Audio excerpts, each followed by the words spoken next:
할렐루야, 반갑습니다. 좋은 아침, 거룩한 주일 예배드림이 기쁨이 됩니다. 어제 모두 고생하셨어요. 제가 호스피스 선교 잘 다녀왔고요. 특별히 갑자기 임종 예배를 맡게 돼서 또 뜻깊은 시간이었습니다. 그 형제님 위해서 오늘 아침에도 다시 기도를 드렸고요. 그 가족 위해서도 함께 기도 계속 해주세요. 어떤 내용이었는지는 이따가 또 설명드리도록 하겠습니다. 자, 오늘 본문은요, 제자들끼리 누가 크냐는 논쟁이 일어난 부분입니다. 예수님께서 유월절 식사를 하시면서 나를 파는 자의 손이 나와 함께 상위에 있도다 라고 말씀하시니까 제자들이 서로 나는 아니죠, 내가 예수님 팔 사람은 아니죠 라고 자연스럽게 자신들 중에 이제 누가 예수님의 가까운 제자인지, 누가 배신 안 한 제자인지 이 변론이 일어났을 것입니다. 사실 이런 누가 크냐의 이 논쟁은요, 그 전에도 제자들 사이에 몇 번 있었어요. 그런데 이 논쟁이 일어난 시점이 항상 공교롭게도요, 예수님이 십자가를 지신다고 말씀하신 직후에 항상 일어납니다. 몇 번 있었거든요. 지금 누가복음이나 마태복음 다른 복음서에도. 근데 이들이 왜 예수님이 죽음을 말씀하실 때마다 자신들끼리 서열을 정리하고 있을까요? 누가 크냐? 왜 이 얘기를 했을까요? 아마도 예수님께서 이제 십자가를 지시고 나면 그 다음으로 이 공동체를 이끌어갈 리더가 누구인지를 정해야 했기 때문에 현실적으로 아마 그런 논쟁들이 일어났을 것입니다. 그때 예수님께서는 누가 교회의 리더, 즉 큰 자가 될 수 있는지 말씀해 주시는 장면이 오늘 본문 내용입니다. 그래서 오늘은 이 본문을 통해서 하나님 나라는 세상적 힘의 원리가 아니라 낮은 자가 되어 섬기는 마음 안에 있다라는 제목으로 교회 안에서 큰 자는 누구이며 예수님이 말씀하신 큰 자가 되기 위해서 우리가 해야 할 일이 무엇인지 말씀을 전하도록 하겠습니다. 본문 누가복음 22장 24절에서 27절까지 말씀 제가 다시 읽겠습니다. 또 그들 사이에 그중 누가 크냐 하는 다툼이 난지라 예수께서 이르시되 이방인의 임금들은 그들을 주관하며 그 집권자들은 은인이라 칭함을 받으나 너희는 그렇지 않을지니 너희 중에 큰 자는 젊은 자와 같고 다스리는 자는 섬기는 자와 같을지니라. 앉아서 먹는 자가 크냐 섬기는 자가 크냐? 앉아서 먹는 자가 아니냐? 그러나 나는 섬기는 자로 너희 중에 있노라. 예수님 말씀하셨습니다. 예수님은 누가 크냐 다툼이 일어난 제자들에게 세상에서 큰 자와 교회 안에서 큰 자의 각기 다른 특징에 대해서 나눠서 말씀을 해주고 계십니다. 먼저 세상 기준에서 큰 자의 특징은 무엇일까요? 세상에서는요, 작은 자가 큰 자를 섬깁니다. 힘이 없는 자가 힘 있는 자를 섬깁니다. 즉 힘이 없는 사람들은요, 힘 있는 자의 권세에 편승을 해서 복종하는 거예요. 편승을 하는 거예요. 그 힘에 내가 기대는 거죠. 그래서 25절 말씀 우리가 읽었던 것처럼 이방인의 임금들은, 이 이방인의 임금이 누굽니까? 세상의 왕이죠. 세상의 왕은 그들을 주관하며, 그러니까 힘없는 그 세상 사람들을 주관하며 그 집권자들은 은인이라 칭함을 받는다고 말씀을 하시죠. 그러니까 세상 사람들은 힘 있는 사람들에게 이렇게 붙어서 편승해서 우리의 은인입니다 라고 힘 있는 사람들을 칭송한다는 거예요. 즉 자신들이 왕에게 복종하는 대가로 왕의 보호를 받죠. 이게 세상의 힘의 원리입니다. 그런데 이 힘의 원리 가운데 세워진 체계는요, 리더가, 왕이 힘이 빠졌을 때는요, 그 밑에 있던 자들이 흩어지거나 아니면 그 리더 등에 칼을 꽂고 배신을 하게 됩니다. 가룟 유다가 지금 예수님을 배신한 이유도 마찬가지죠. 세상 힘의 원리 가운데 예수님을 따랐기 때문이죠. 우리나라 지금 정치 상황만 봐도 대통령이 탄핵된 후에 측근들이 등을 돌리는 모습들을 볼 수 있을 것입니다. 동물의 세계에서도 마찬가지예요.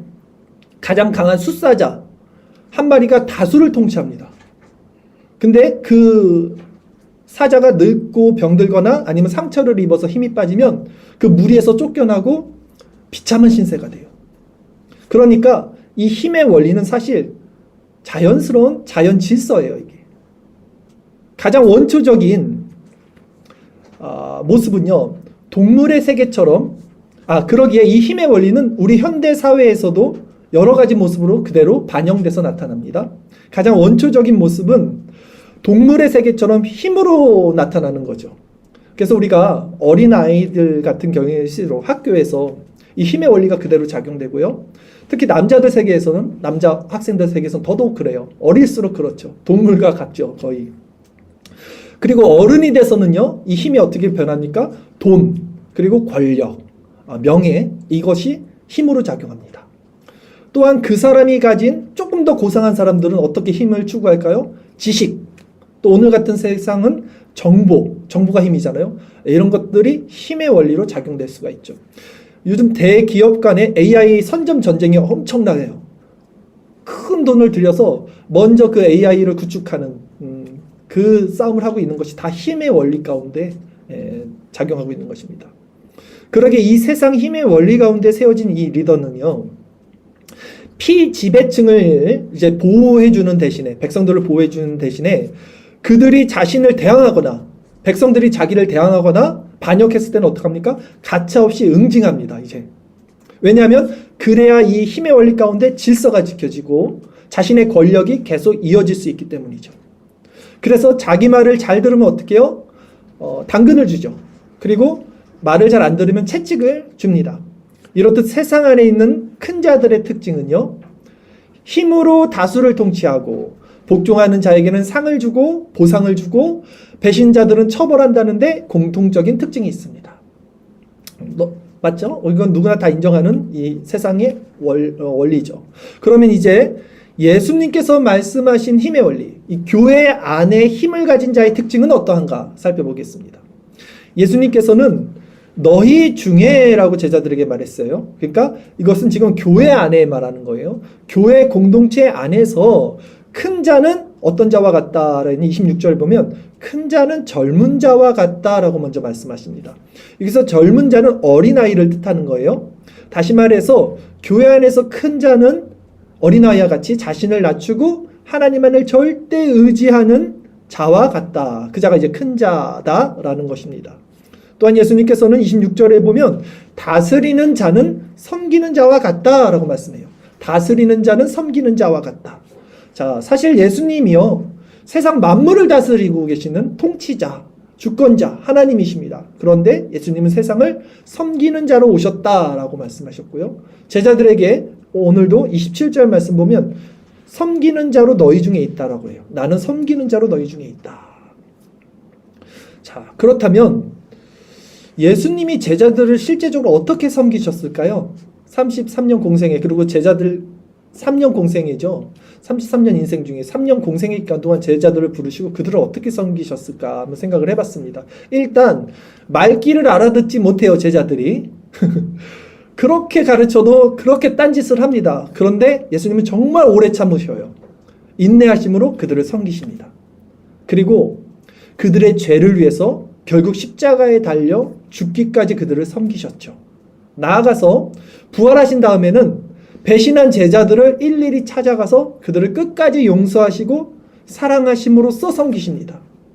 끝으로는 예수님이 그 자신이 택한 제자들에게 상급을 주신다고까지 하면서 섬겨요. 오늘 말씀 나머지 구절 한번 볼까요? 누가복음 22장 28절에서 30절까지 말씀이었습니다. 제가 읽겠습니다.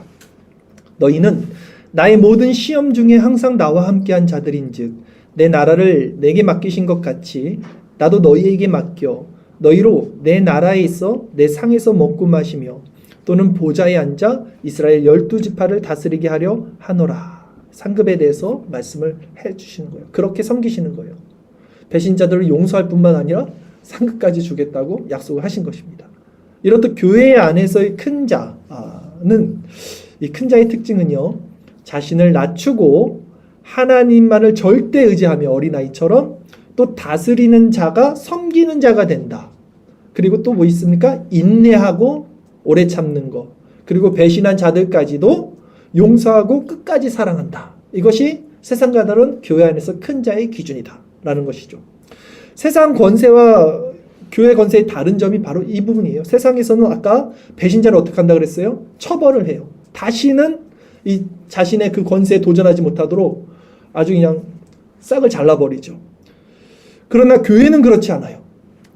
물론 교회에서도요, 잘못한 사람들이 있으면 무조건 오냐 잘했다 괜찮아 하진 않아요. 치리라는 게 있어요. 바른 교회의 3대 요소죠. 치리로 건징을 행합니다. 그러나 그 치리의 목적은 뭡니까? 그를 죄에서 회개시켜서 다시 교회 공동체 안에서 하나 되게 하기 위함인 거예요. 예. 절대 내치기 위함이 아니라 다시 세우기 위해서 치리를 하는 것이죠. 그래서 세상에서 그 사자처럼, 늙은 사자처럼 힘이 빠진 리더들은요, 비참한 신세가 돼요. 결국은 그게 세상 원리입니다. 힘의 원리요. 그런데 교회 안에서 이 낮은 자리에서 섬기는 리더는요, 이 조직은 절대 무너지지 않아요. 그래서 이 체계는 세상과 다른 거예요. 기독교 역사가 2000년 동안 여기까지 흘러오고 지켜질 수 있었던 것이 바로 이런 원리 때문에 그런 거죠. 세상이 힘의 원리로 갔었으면 기독교는 지금 없어요. 힘 있는 자들이 추구하죠. 근데 이상하게 기독교는 세상의 힘의 원리와 반대되는데, 그러기 때문에 그 참된 리더 예수 그리스도를 통해서 여기까지 기독교가 이루어진 것입니다. 그렇다면 교회 안에서 이제 큰 자가 되기 위해서, 우리 큰 자의 특징을 지금 살펴봤죠? 우리에게 필요한 마음이 있어요. 마음은 무엇입니까? 바로 자신을 희생해서 남을 섬기는 마음이에요. 자신을 희생해서 남을 섬기는 마음. 이 마음이 없으면 절대 교회에서 큰 자가 될 수 없습니다. 그렇다면 자신을 희생해서 남을 섬기는 마음은 뭘까요? 이게 자신을 희생해서 남을 섬기는 마음의 본질이 뭘까요? 본질. 한마디로 말해서 이게 뭐냐면, 잘 들으세요. 내 편한 것을 추구하지 않는 삶입니다. 딱 쉽게 말하면 내 편한 것을 추구하지 않는 삶이 자신을 위해서 살지 않고 자신을 희생해서 남을 섬기는 삶이고, 이것이 교회에서 말하는 큰 자의 기준이에요. 정확히 기억하셔야 돼요. 나보다 남을 낮게 여기라 그랬어요, 성경은. 그리고 예수님을 따라 사랑으로 섬기는 삶. 성도는요, 이 정체성이요, 마음에 이렇게 각인이 돼 있어야 돼요. 각인. 그러니까 정체성이 돼 있어야 돼요. 세상 힘의 원리와 완전히 반대죠. 이것이 우리 사는 목적이 돼야 돼요. 그리고 왜 살아요 할 때 나 편하려고요, 행복하려고요가 아니라 왜 살아요? 섬기려고요, 도와주려고요. 이게 삶의 목적, 정체성으로, 아이덴티티로 딱 각인이 돼 있어야 돼요. 완전 다릅니다, 세상과. 그런데 문제는 무엇입니까? 문제. 우리의 옛 본성이 이것을 따르지 않아요. 거슬려요. 우리는 여전히 힘의 원리를 좋아하고 내 편한 것을 추구하는 정욕적인 삶의 마음이 있습니다. 이렇게 사는, 남을 섬기는 것이 옳다는 건 아는데도 그렇게 가지 않는 내 본성들이 있어요. 이게 문제죠. 근데 교회 안에서는 이게 가려질 수 있어요. 왜냐하면 교회는요, 서로 섬기려는 모습이 그래도 있어요. 1편 행위들이 있어요. 그래서 저 사람이 나에게 해를 끼치지 않고 오히려 섬기는 모습이 있으면 나도 착한 마음으로 대하잖아요. 이게 교회에서는 어느 정도 이게 커버가 됩니다. 근데 세상은 완전 다르죠. 네, 세상에서는 호구 잡혀요. 오히려 내가 원수를 사랑하고 내가 섬긴다 그러면 저 바보 저거 등쳐먹기 딱 좋다. 쟤 계속 시키자. 네, 이 원리로 갔기 때문에 세상에서는 이 교회 정체성을 지키는 게 더 어려운 거예요, 사실.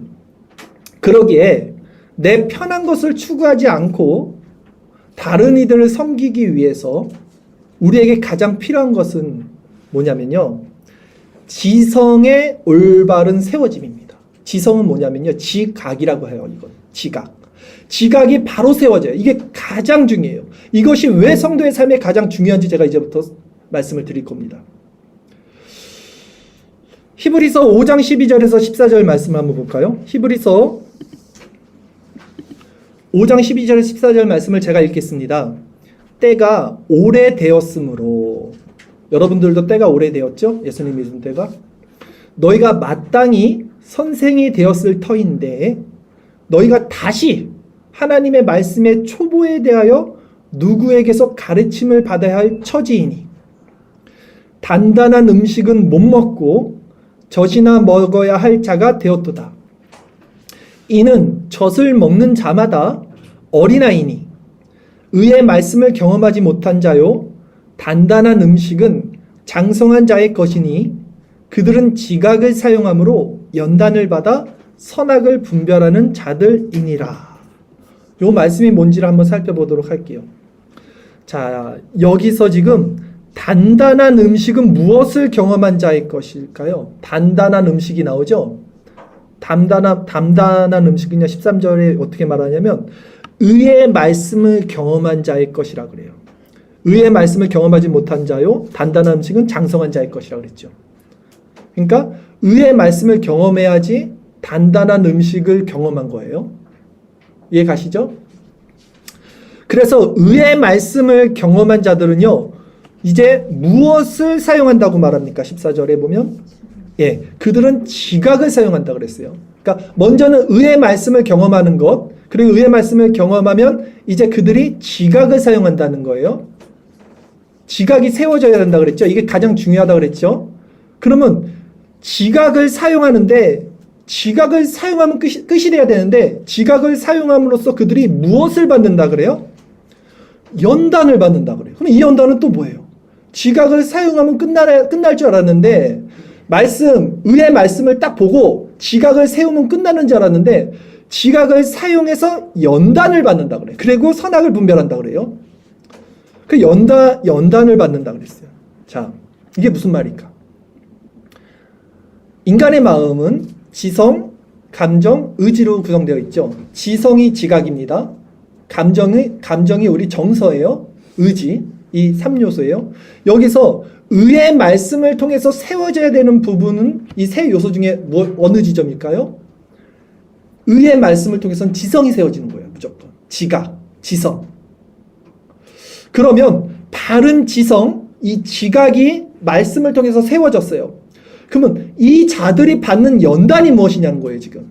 지각이 세워지면 받는 연단은 뭐냐면요, 바로 마음 안에 있는 다른 요소들이 있어요. 지금 뭐가 남았습니까? 감정이 있겠죠.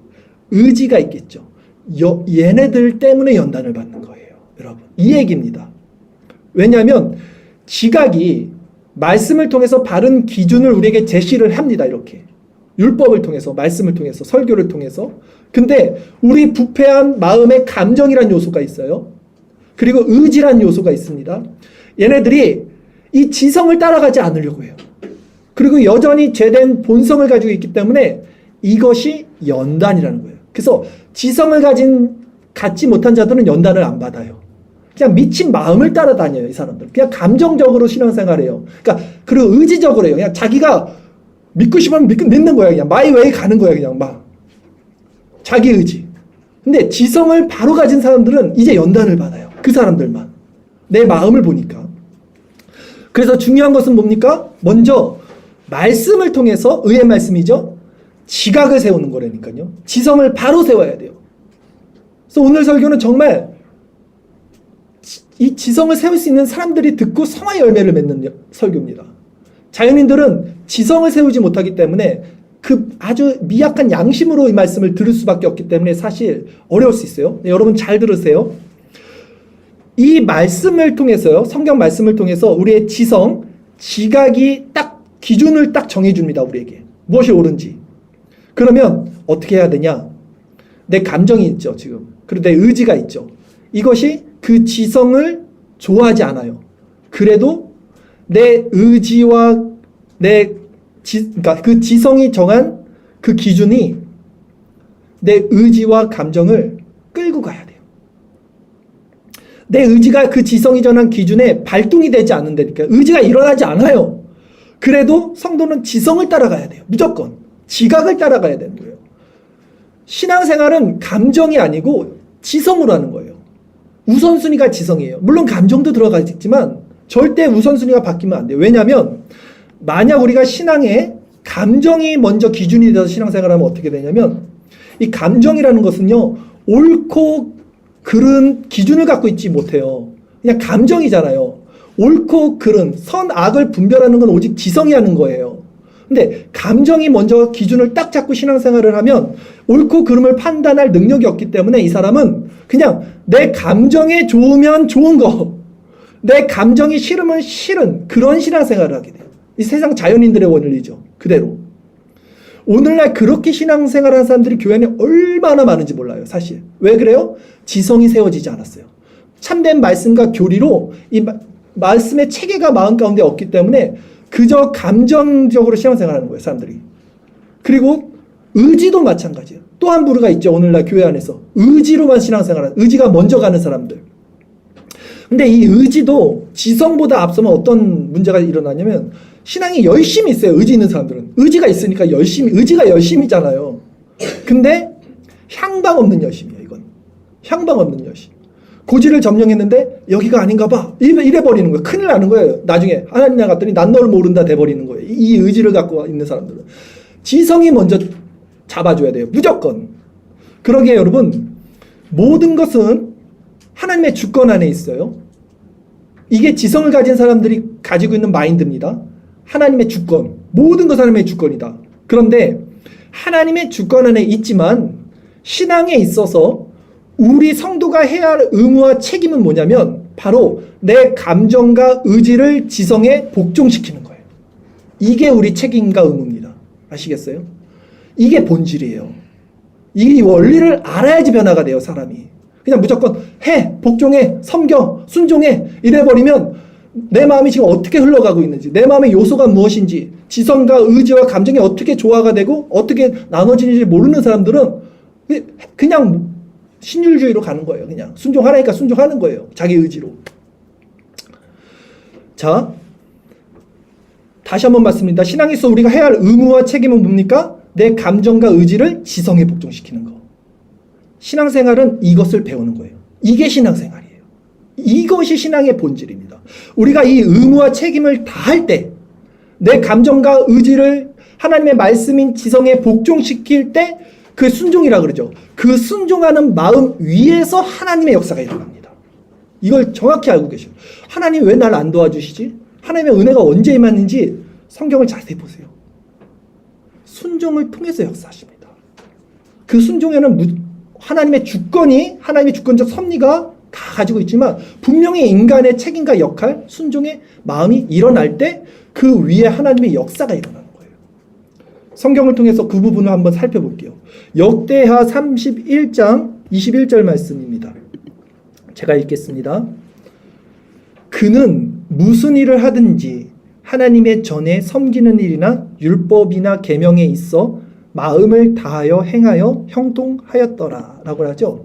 이게 어떤 배경이냐면 히스기야 왕에 대한 얘기인데 히스기야가 율법이나 계명이라 그랬어요. 이게 뭡니까? 이게 지각이잖아요. 이게 말씀이잖아요, 지금. 그러니까 율법이나 지각, 이 율법이나 계명, 이 지각에 있어 뭘 다해요? 이 사람이 마음을 다한다 그러잖아요. 마음은 뭐라 그랬어요? 의지와 정서를 다한다니까요. 그러니까 지성이 가지고 있는 율법과 계명을 향해서 자신의 마음, 의지와 자신의 감정을 다하여 행했다 그랬죠. 실천. 그럴 때 어떻게 합니까? 형통하였다는 거예요. 그럴 때 하나님의 복이 주어졌다는 거예요. 말씀. 또 한 구절 볼까요? 골로새서 3장 23절에서 24절 말씀입니다. 제가 읽겠습니다.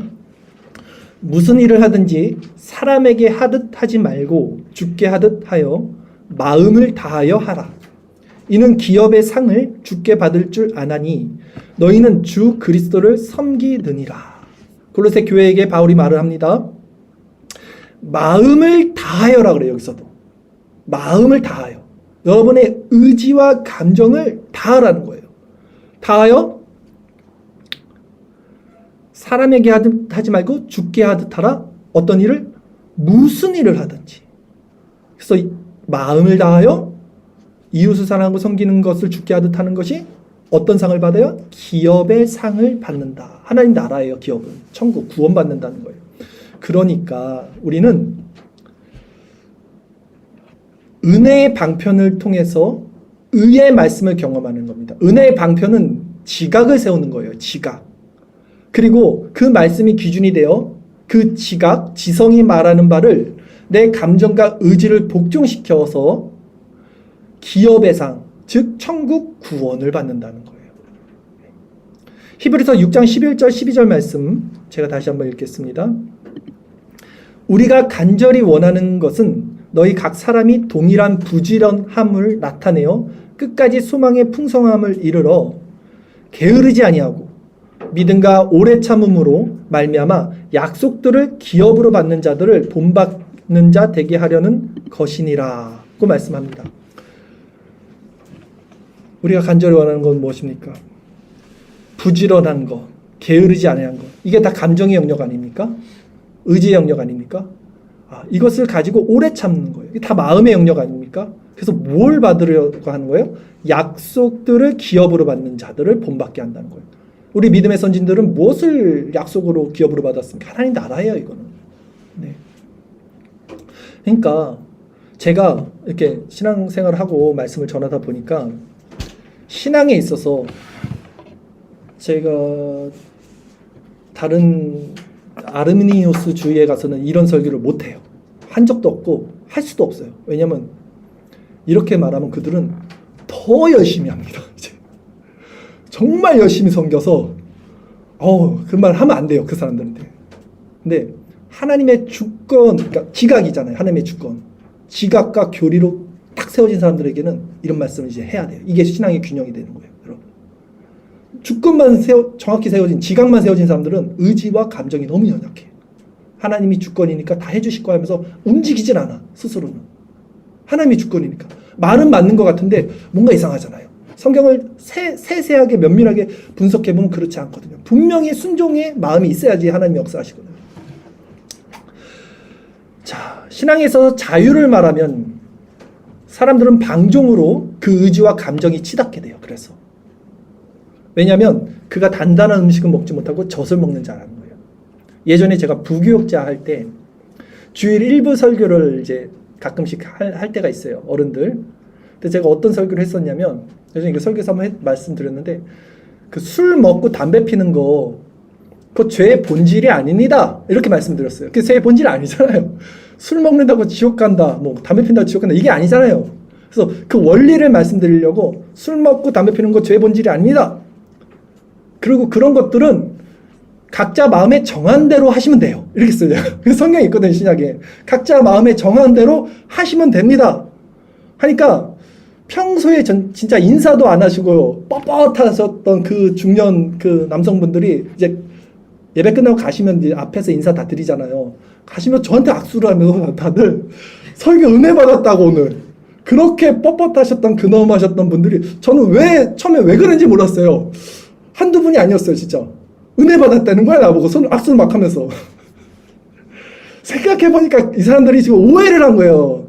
제 의도는 성도에게는 자유가 있지만, 네, 술 먹고 담배 필 자유가 있지만, 그 자유로 육체의 기회를 삼지 말고, 자원하는 심령으로 더욱 선한 율법을 지켜 행하라는 뜻이었는데, 사람들은 확증 편향을 갖고 있어요. 자기가 믿고 싶은 걸 믿어갖고 무슨 말을 해도 자신이 듣고 싶은 쪽으로 이걸 확 당겨서 들어. 그게 문제라는 거예요. 이게 다 지각이 세워져 있지 않아서 그래요. 여러분.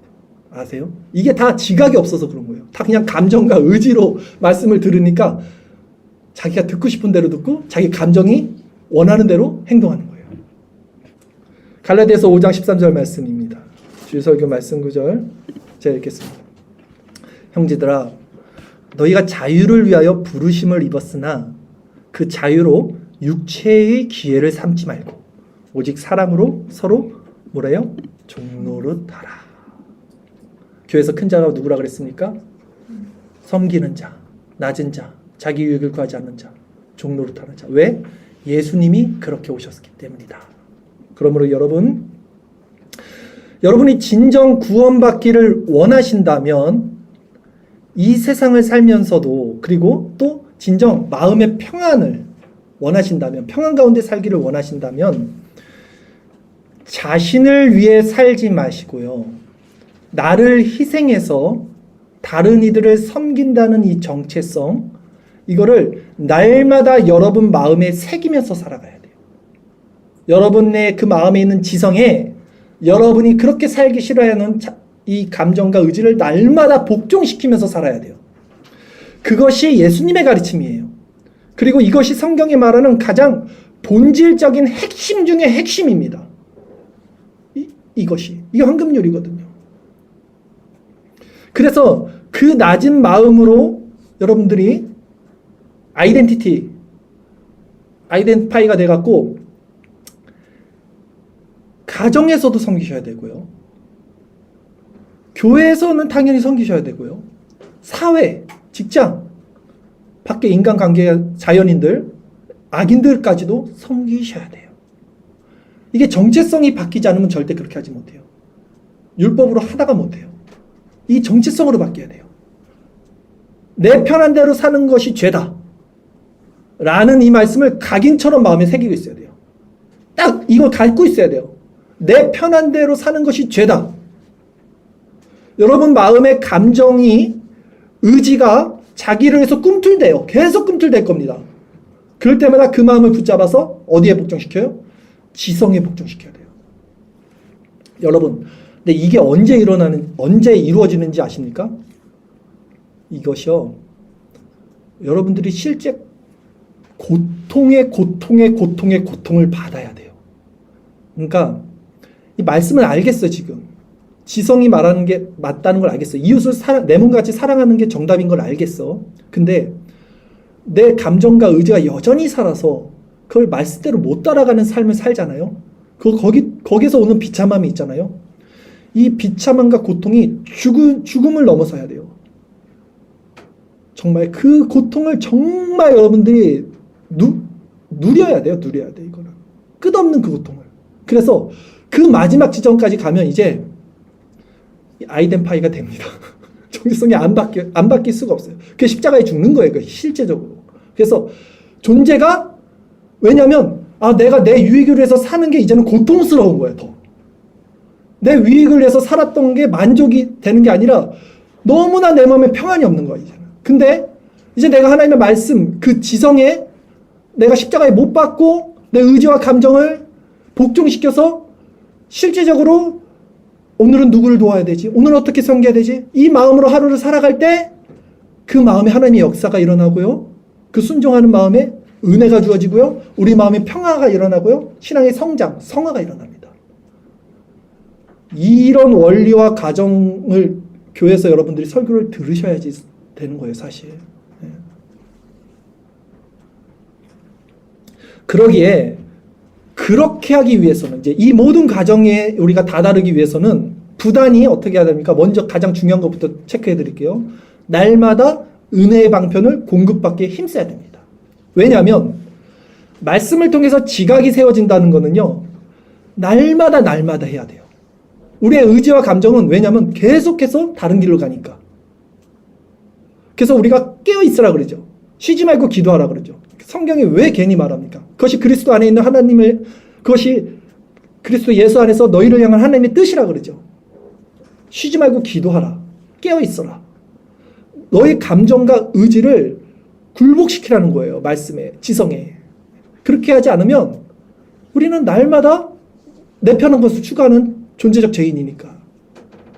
그래서 은혜의 방편을 날마다 공급받아야 된다고요. 이게 지성이 지금 말하고 있지 않습니까? 그것이 피 흘리기까지 싸우는 거예요. 이게 사실. 이게 피 흘리기까지 싸우는 거예요. 죄와 싸우는 마음 안에서 이게 내 마음에서 전쟁이 일어나는 거예요. 계속해서. 새벽기도 모임. 또 말합니다. 새벽기도 모임. 수요 말씀 기도회. 금요기도 집회. 토요 성경 공부 모임. 각종 모임에 모이기를 힘쓰는 자 되십시오.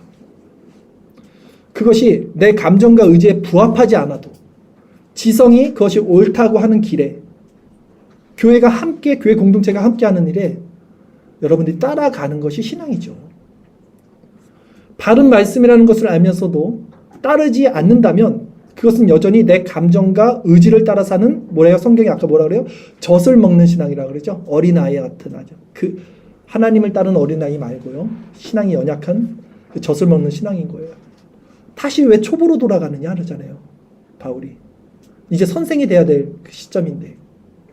그런데 바른 말씀을 알면서도 지각에 우리 바른 말씀이란 지각에 우리의 감정과 의지를 복종시키지 않는 삶의 본질이 뭔지 이걸 알아야 돼요. 우리가. 이것까지 알아야죠. 우리가. 내가 왜 지금 하나님의 말씀에 순종하지 않고 있는 이 내 감정과 의지의 본질이 뭐지? 내 마음에? 이거 자기의예요. 이게 하나님이 가장 경멸하고 증오하시고 싫어하시는 이것이 교만이에요. 사실은. 다 이걸 파헤쳐 보세요. 그 본질이 뭔지. 이 교만입니다. 교만. 이 하나님을 대적하는 거예요. 교만은. 그렇지 않습니까? 인간은 자유의지가 있어서 끊임없이 하나님을 대적해요. 아, 왜 이거 내 인생은 나의 것 아니야? 내 감정 아니야? 내가 하고 싶은 거 하면 되는 거 아니야? 내가 남에게 손에 끼치지 않으면 되는 거 아니야? 이 모든 것이 죄라고요. 사실은. 말씀의 기준에서 믿음으로 행하지 않는 모든 것이 죄라고요. 그리고 그 사람은 절대 구원의 길로 가지 못합니다. 구원의 길은 굉장히 좁아요. 구원의 길이 가려져 있어요. 이 사람들에게 지금. 왜냐하면 이 섬김의 정체성 안에서 구원이 주어지거든요. 섬길 때 평안이 주어지고요. 섬길 때 하나님의 나라가 열어지고요. 섬길 때 하나님의 은혜가 주어지고 그리스도의 마음도 주어지는데 이미 섬김을 율법적으로 하거나 원치 않는 사람, 자기 감정과 의지가 자기 유익을 해서 사는 사람들에게 어떻게 구원의 길이 열릴 수 있겠어요? 가려져 있다니까요. 이 사람들은 찾지 못해요. 그 길이 뭔지. 늘 듣는 말씀이라고 생각하시고 여러분 맨날 이 말씀을 지금 듣고도 행하지 않는 자들은 자신의 의지와 감정을 복종시키지 않는 자들이고요. 결국 하나님의 진노와 공의 앞에 심판받는 사실을 명확하게 명심하십시오. 이게 지금 제 말이 아니라 성경이 다시 한번 이렇게 증언합니다. 로마서 8장 13절 말씀입니다.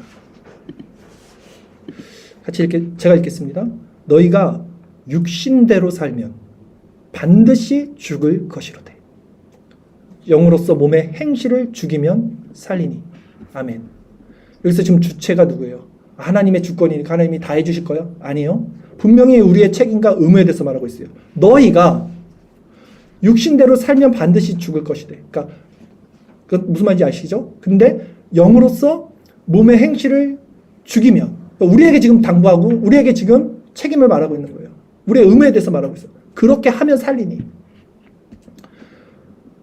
그러나 이 말씀을 듣고 돌이키는 자에게 하나님께서는 이제 마음에 세워진 바른 지각을 통해서 그의 의지와 감정 안에 새로운 힘을 주십니다. 이제. 그리고 반드시 그 마음을 의와 희락과 평강의 나라로 인도하십니다. 진자는 이긴 자의 종이 되는 것이 하나님 말씀이에요. 반드시 이겨야 돼요. 이기지 못하면 지는 거예요. 중간이 없어요. 그러게 모든 것은 하나님의 주권이지만 신앙생활에 있어서 내가 해야 할 의무와 책임이 있다는 사실을 반드시 오늘 설교 통해서 기억하십시오. 내가 마음을 다해서 주님의 말씀 앞에 순종할 때, 말씀에 순종할 때, 내 마음을 다해서, 의지와 감정을 다해서 그때 하나님의 역사와 도우심이 있다는 사실을 기억하십시오. 이제 결론적으로 말씀을 전하겠습니다. 어제 호스피스 선교 봉사를 끝나고 정말 더운 날씨 가운데 땀이 비 오듯 흐르면서 우리 형제님들 정말 그 아름다운 섬김의 모습에 다시 한번 제가 너무 은혜를 받았습니다. 그래서 이제 차를 타고 집에 돌아오는 길인데 그런 얘기를 했어요. 아까 중명전이 아까 얘기하는 것 같던데 하나님 못 만났으면 죽었을 수도 있어. 암에 걸려서. 하나님 만나서 내 마음에 평안이 있어서 이렇게 살아오는 거다. 이렇게 얘기하다가 제가 이제 그런 얘기를 했어요. 참된 평안은 자기 유익을 구하지 않고 다른 사람들을 섬기고 자기가 낮아지고 이웃을 사랑할 때 참된 평안이 주어진다 라고 말했어요. 그러니까 동철 형제님이 그때 어떻게 말했으면요. 지금 우리 마음 편하지 않아요? 이랬나요? 왜냐면 우리가 섬기고 가는 길이죠. 땀 얼마나 힘든데요, 여러분. 지금 동철 형제님 저랑 허리 담에 걸린 상태에서 간 거예요, 사실. 근데 섬겼더니 실제 우리 마음이 너무 행복한 거예요. 그거는 진짜 하지 않은 사람은 모르죠. 그쵸? 이거는 봉사를 한 사람만 알잖아요. 그 마음은. 몸은 녹초가 됐는데 마음은 천국이에요. 섬기는데 평안이 있어요. 이게 교회 정체성이에요. 세상에 없어요. 세상에 절대 없습니다. 교회 정체성을 세우시고 교회 정체성을 지켜야 돼요. 세상의 정체성이 교회에 들어오는 것도 막으셔야 되고요. 우리가 세상의 정체성으로 여기 있어서 더더욱 안 된다는 거예요. 자, 예수님은요. 정리를 해볼게요. 너희 중에 큰 자는 너희를 섬기는 자가 되어야 한다라고 말씀하셨습니다. 세상에 힘 있는 자들은요. 힘 있는 자들이 지배하고 힘 없는 자들은 그 힘 있는 자들 아래 복종함으로써 공생합니다. 이게 세상 원리입니다. 이렇게 복종을 통해서 자신의 안위를 보장받는 것이 세상 힘의 원리입니다. 그러나 그 관계는 언제든지 그 지배자의 힘이 사라졌을 때 그 관계는 무너지고 사라지게 되죠. 그러게 이 세상적 힘의 원리는 비참한 거예요. 결국은 자연 법칙은 비참한 거예요. 그러나 예수님이 말씀하신 교회 안에 있는 이 큰 자는 이 섬김을 통해서 이루어지죠. 그러게 그 권세는요, 모든 자들을 섬김의 사랑 앞에, 그 모든 자들을 섬김으로 인해서 그 사랑 앞에 자원하는 심령이 되어 무릎을 꿇게 합니다. 이제 모두가 섬기는 마음 앞에 무릎을 꿇는 거예요. 그 섬김의 본을 보여주신 분이 누구십니까? 우리 주 예수 그리스도예요. 이 그리스도를 따르기 위해서요, 먼저 우리는 무엇이 세워져야 된다고 그랬어요? 지각, 지성, 의의 말씀을 경험하는 것. 말씀. 바른 교리. 이 굉장히 중요한 거예요. 그래서. 그 다음 무엇이 주어져야 돼요? 의지와 감정을 그 지성이 세운 기준 앞에 복종시키는 것. 이건 우리의 의무와 책임이다. 그리고 그렇게 됐을 때 하나님의 은혜와 역사가 일어난다. 여기까지 우리가 살펴본 거고요. 이 모든 가정 중에 가장 기준, 실제적인 우리가 해야 할 일은 무엇입니까? 은혜의 방편을 공급받는 거죠. 우선은. 거기서부터 시작이 되는 거예요. 무조건. 그러지 않고는 우리 지성은요, 쉽게 우리 타락한 감정과 의지에 의해서 동요됩니다. 오늘 이렇게 말씀을 들었어요. 여러분. 지금 여러분 만약에 감정으로 듣잖아요. 이게. 그래. 내가 새벽기도 한다. 내가 하나님 말씀 부단히 찾고 기도하고 묵상하고 교회 공동체 함께 참여한다. 이 감정으로 내잖아요. 내일 아침에 이 마음이 남아있을까요? 안 남아있다니까요. 감정과 의지는 그렇게 강하지 않아요. 지성이 세워지고 지성을 따라가는 피 흘리기의 싸움이 있는 것뿐입니다. 여러분. 신앙은 그런 거예요. 자, 그러지 않고는 말씀드렸고요. 그리고 이 모든 것을 통해서 이제 내 편한 것을 추구하는 마음을 경멸하고 미워하는 마음까지 가야 돼요. 내 편한 것을 추구하는 것이 죄다. 그리고 오직 남을 섬기고 사랑하며 사는 그 삶이, 그것이 나의 정체성이 되는 데까지 우리가 자라나야 돼요. 이것이 율법이 말하는 강령이에요. 이웃사랑, 하나님 사랑. 이게 성경의 핵심 진리입니다. 제가 볼 때는. 여기까지 가는 거예요. 여기까지 가는 원리에 대해서 여러분은 부단히 묵상해야 돼요. 진짜. 우리가 이런 순종의 모습으로 마음 안에서 죄와 피 흘리기까지 싸울 때 하나님께서는 성령을 통해서 우리 마음을 위로하시고요, 새 힘을 주시고 평안과 소망을 반드시 주실 것입니다. 그러나 이 말씀을 듣고도 자신의 감정과 의지를 이 말씀 앞에 복종시키지 않고 지성에 복종하지 않는 자는 여전히 세상적 힘의 원리 가운데 있는 자들이고요, 아직 젖을 먹는 미약한 신앙이고요, 그리고 성경은 그 육신대로 사는 자는 반드시 죽을 것이라고 말씀하신 것을 명심하십시오. 그러게 여러분 기억하십시오. 오늘 설교 제목입니다. 하나님 나라는 세상적 힘의 원리가 아니라 낮은 자가 되어 섬기는 마음 안에 있다. 세상에서 이 싸움하기가 너무 힘들기 때문에 교회에서부터 이 싸움에 우리 정체성을 세워야 돼요. 그리고 가정에서부터 세우고요. 그리고 나가서 정말 사회와 이 세상 악한 자들에게까지 이 예수님의 마음을 본받아야 돼요. 이렇게 우리가 자라나야 돼요. 너무 좋은 환경이잖아요. 여기서는 할 수 있잖아요. 좋으신 분들이니까 마음이. 훈련을 해야죠. 여기서도 제대로 못하면 세상에서는 그거는 하질 못해요. 어떻게 합니까? 오늘 이 말씀을 통해서 이제 마음의 결단이 세워지기를 바랍니다. 여러분. 그래서 우리가 주님 앞에 이제 서는 날, 우리 어제도 호스피스 하면서 갑자기 임종예배 드려달라고 해서 갔더니 43살이 젊으신 남성분인데 암으로 갑자기, 가족들도 있고 자녀들도 한 중학생 되나 여자 애들 있었고, 주님 앞에 서는 날 그런 것들 보면요, 여러분들은 어떻게 생각할지 모르겠지만 저는 내일이 없어요. 실제 그게 느껴져요. 실제 내일이 있다 해도 지금 40년 넘게 살았고 이제 근데 얼마나 빨리 갑니까? 여러분들 이제 50년, 60년, 70년, 80년 얼마나 빨리 갑니까? 도대체 왜 사는가? 무엇을 위해 사는가? 살면서 무엇을 남겨야 하는가?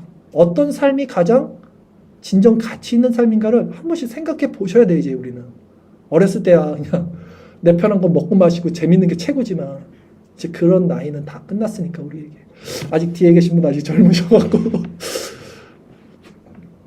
빨리 성숙하시면 더 좋은 거예요. 빨리 이 진리를 빨리 깨우칠수록 더 좋은 겁니다. 더 돌아가지 않아요. 그래서 이제 주님 앞에 우리도 서게 될 텐데 주님 앞에 서게 되는 날 우리 모두 그 하나님 나라의 상급이에요. 상급 준다 그러잖아요. 기업, 천국의 상급, 그 기업 상급을 받는 그 자가 큰 자예요. 큰 자가 되기를 간절히 기원합니다. 아멘. 끝으로 빌립보서 2장 1절에서 4절 말씀 우리 함께 이 말씀을 읽도록 하겠습니다. 우리 힘있게 성령을 의지해서 함께 읽도록 하겠습니다. 읽겠습니다. 그러므로 그리스도 안에 무슨 권면이나 사랑의 무슨 위로나 성령의 무슨 교제나 긍휼이나 자비가 있거든 마음을 같이하여 같은 사랑을 가지고 뜻을 합하여 한 마음을 품어 아무 일에든지 다툼이나 허영으로 하지 말고 오직 겸손한 마음으로 각각 자기보다 남을 낮게 여기고 각각 자기 일을 돌볼 뿐더러 또한 각각 다른 사람들의 일을 돌보아 나의 기쁨을 충만하게 하라. 아멘. 기도드리겠습니다.